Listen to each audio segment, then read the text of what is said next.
Berjaga sepanjang malam di tepi dermaga, menghiraukan apapun hingga pagi menjelang. Demikianlah Bapamu yang di surga, tidak menghendaki seorang pun dari anak-anak ini hilang. Saya Pastor Petrus Suharjono SCY menghaturkan kepada Anda sekalian salam kasih hati kudus Yesus dan berkat Allah yang Maha Kuasa dalam nama Bapa dan Putra dan Roh Kudus. Amin.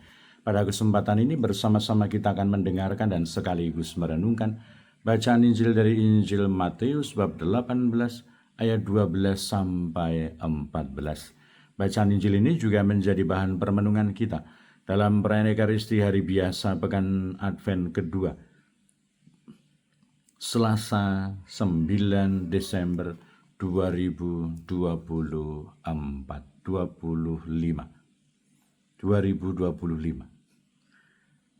Yesus berkata kepada murid-muridnya, "Bagaimana pendapatmu jika seorang mempunyai 100 ekor domba dan seekor di antaranya sesat? Tidakkah ia akan meninggalkan yang 99 ekor di pagunungan, lalu mencari yang sesat itu?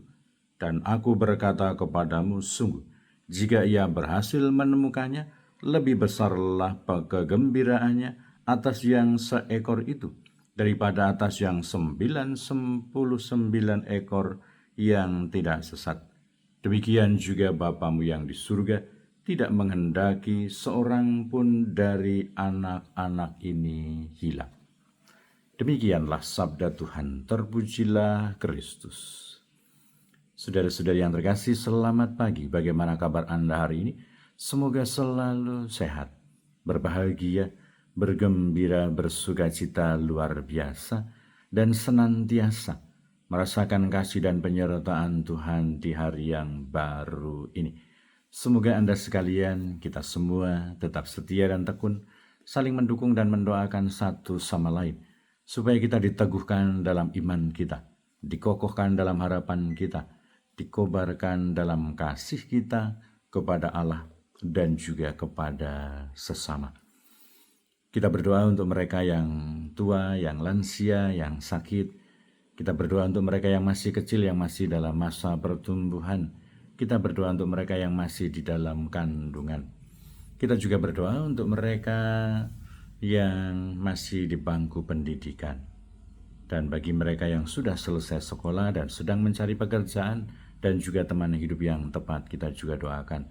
Kita juga berdoa untuk mereka yang terus aktif ambil bagian dalam kegiatan pelayanan pastoral untuk kemuliaan Tuhan dan keselamatan sesama.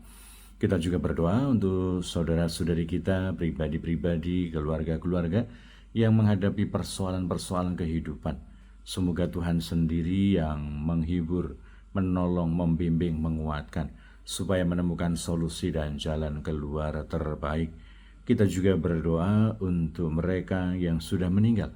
Semoga berbahagia bersama dengan para kudus di surga. Kita juga berdoa untuk umat Stasi Santo Yakobus Iwaka yang akan menjadi tuan rumah untuk penerimaan sakramen Krisma oleh Monsignor Bernardus Bovidos Baru OSA pada tanggal 14 Desember nanti. Juga acara pemberkatan gereja yang sudah selesai direnovasi. Semoga Tuhan sendiri yang membimbing dan melindungi sehingga seluruh umat dan segenap panitia dapat melakukan persiapan dengan baik dan akhirnya nanti pelaksanaannya juga berjalan dengan aman, lancar, dan selamat. Dan kita juga mendukung dan berdoa untuk semua orang yang mengharapkan doa-doa kita, mereka yang mohon kesembuhan, mereka yang mohon rezeki, mereka yang mohon kelancaran dalam sekolah, kelancaran dalam proses pendidikan, dalam mencari pekerjaan. Kita doakan, kita dukung mereka semua. Dan kiranya kita semua hari ini diingatkan oleh Yesus tentang makna dan betapa luar biasanya semangat pertobatan yang menghasilkan keselamatan ketika ada satu orang saja yang bertobat digambarkan, lebih besarlah sukacita di dalam kerajaan Allah daripada 99 orang yang tidak memerlukan pertobatan. Ini mau menunjukkan, mau mengatakan bahwa kita semua dipanggil oleh Allah, dikehendaki oleh Allah untuk bertobat, untuk memperoleh keselamatan. Dan kiranya tentu saja kita semua sebagai pribadi-pribadi yang beriman dan percaya kepada Tuhan Yesus Kristus, kita mengharapkan keselamatan yang berasal dari Allah. Dan untuk memperoleh keselamatan itu, kita perlu berrefleksi diri, introspeksi diri. Seandainya ada sesuatu yang masih perlu untuk diperbaiki, seandainya masih ada kedosaan, ada sesuatu yang kurang benar, maka kita berusaha untuk berubah, kita bertobat. Tetapi tentu saja bahwa semangat belas kasih menjadi sebuah keutamaan rohani yang terus untuk kita perjuangkan. Pertobatan itu menjadi sesuatu yang sangat dibutuhkan supaya kita memperoleh belas kasih Allah, supaya kita mendapatkan cinta Tuhan. Meskipun apapun dan seperti apapun situasi manusia, Allah tetap mencintai, Allah tetap mengasihi. Tetapi belas kasih itu juga perlu mendapatkan respon supaya seimbang, supaya belas kasih Allah, cinta kasih Allah kita tanggapi, kita respon dengan semangat pertobatan, supaya kita sendiri mulai berubah karena dicintai, karena diampuni oleh Tuhan, sehingga kita akan mampu untuk mengarahkan diri kita, pribadi kita, hidup kita, untuk juga mampu menunjukkan belas kasih dan juga kebaikan Tuhan, menunjukkan cinta kasih Tuhan di dalam kehidupan kita.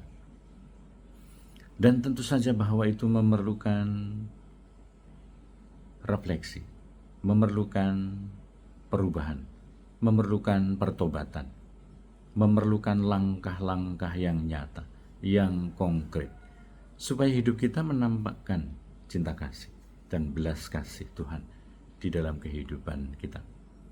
Hidup kita memang di satu sisi diarahkan kepada soal benar dan salah, tetapi lebih daripada itu, cinta kasih, belas kasih Allah yang membimbing, yang menguasai hidup kita. Semoga kita merasakan belas kasih Allah dan selalu memperjuangkan semangat pertobatan. Berkat Allah yang Maha Kuasa, dalam nama Bapa dan Putra dan Roh Kudus. Amin.